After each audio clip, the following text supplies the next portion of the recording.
In this brief video, you will discover how a 20-year-old king from Macedonia dared to topple the world's mightiest empire. And you'll know the legendary story of Alexander the Great and learn lessons of courage, ambition, and fate. Ready to travel back in time? Let's begin! Long before Alexander appeared, Greece was shaken by wars between Athens and Sparta and exhausted by conflict with Persia.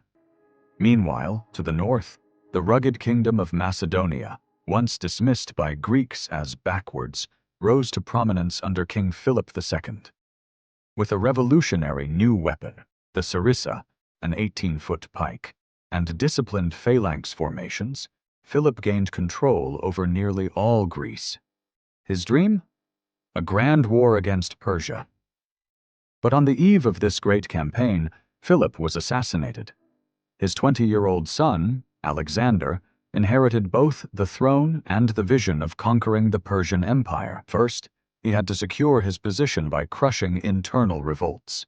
He destroyed Thebes as a warning to all who might challenge him. Conflict loomed. Could a young king hold power at home and take on mighty Persia?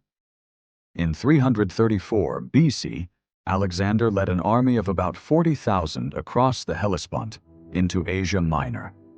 Skilled Macedonian phalangites, fierce companion cavalry, and loyal Greek allies rallied behind him. Soon, he clashed with the Persian satraps at the Battle of the Granicus River, diving bravely into the water under a rain of arrows. Despite near-death encounters, he triumphed. Persia's local forces were in disarray. Alexander pressed on, capturing coastal strongholds like Miletus and Halicarnassus to thwart Persia's formidable navy. At Gordium, he famously solved the Gordian knot, a prophecy for ruling Asia, by slicing it with his sword. Then, near Issus, he faced the Persian king Darius II, who outnumbered him heavily. In a swift, daring attack, Alexander broke Persia's lines and forced Darius to flee, capturing the king's family but treating them with respect. Next, Alexander turned south. Unyielding Tyre resisted for 7 months, but he built a monumental causeway and stormed the island city, dealing a harsh fate to its people.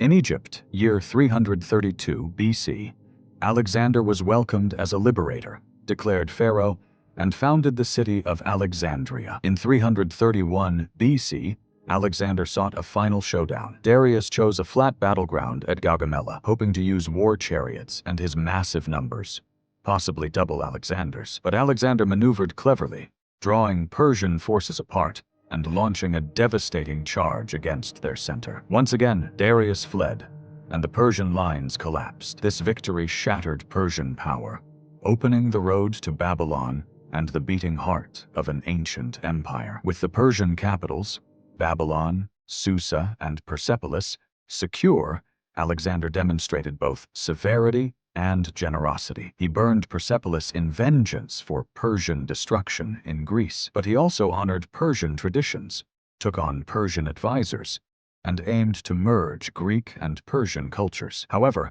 Alexander's ambition knew no bounds. He pursued Darius, later betrayed and killed by a rebellious governor, Bessus, and for years fought across Bactria and Sogdia, modern Afghanistan, Tajikistan. His men grew weary, far from home.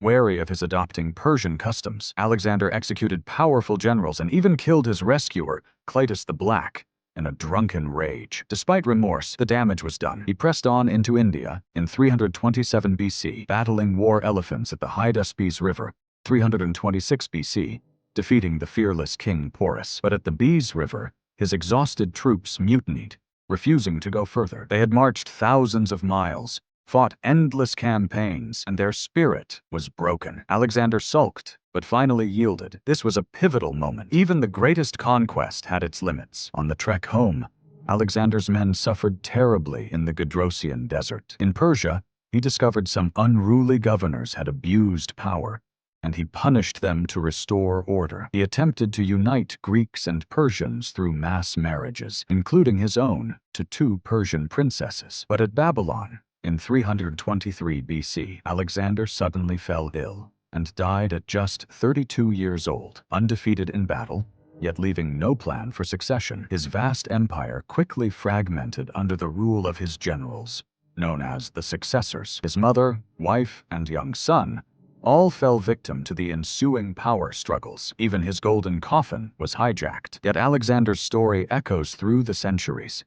His conquests spread Greek culture across Asia, sowing the seeds of a vibrant Hellenistic age. He remains a symbol of ambition, brilliant strategy, and the perils of limitless drive. My dear friends, we've seen how Alexander's towering ambition reshaped the ancient world, from Greece and Egypt to the edges of India. If you enjoyed this journey, subscribe to our channel and join us again for more tales of legendary heroes, dramatic wars, and the lessons they still teach today.